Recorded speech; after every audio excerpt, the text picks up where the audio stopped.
Binary operation এর অর্থ হলো দ্বিমিক প্রক্রিয়া। আমরা যদি বাইনারি অপারেশন বিষয়টি বুঝতে চাই তাহলে প্রথমে আমাদের এর সংজ্ঞাটি বুঝতে হবে। বাইনারি অপারেশন হলো একটি গাণিতিক প্রক্রিয়া যার মাধ্যমে কোনো সেটের দুটি উপাদান থেকে একটি মাত্র উপাদান পাওয়া যায়। অর্থাৎ আমরা যদি এই বিষয়টিকে আরো একটু পরিষ্কার করে বুঝতে চাই তাহলে আমরা এই ছবিটির দিকে তাকাই। এটি হলো এমন একটি ছবি যেখানে আমরা দেখছি যে দুটি ইনপুট আছে এবং একটি আউটপুট আছে। এমনই বাইনারি অপারেশনও দুটি ইনপুট থাকবে আর একটি আউটপুট থাকবে। অর্থাৎ কোনো সেটের দুটি উপাদান কোনো গাণিতিক প্রক্রিয়ার মাধ্যমে যদি ওই সেটের একটি উপাদান তৈরি করে তবে এই প্রক্রিয়াটিকে বলা হয় বাইনারি অপারেশন বা দ্বিমিক প্রক্রিয়া।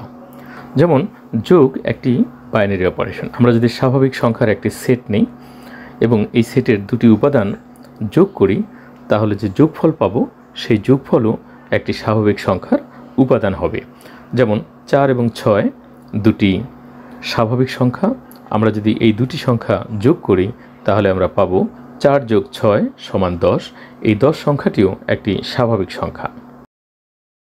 কাজেই আরেকটু সঠিকভাবে এই সংজ্ঞাটিকে এভাবে লেখা যায়, বাইনারি অপারেশন হলো এমন একটি গাণিতিক ম্যাপিং যেখানে কোনো সেটের দুটি উপাদানের একটি ক্রমজোড় থেকে একটি একক উপাদান পাওয়া যায়।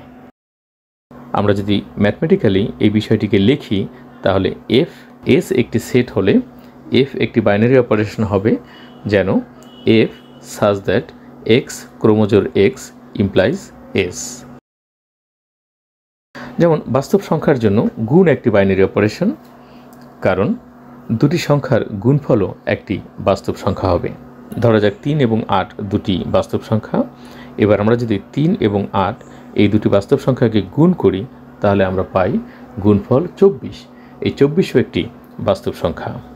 এভাবে যোগ এবং গুণ ছাড়াও আরও অনেক রকমের বাইনারি অপারেশন তৈরি করা যায়।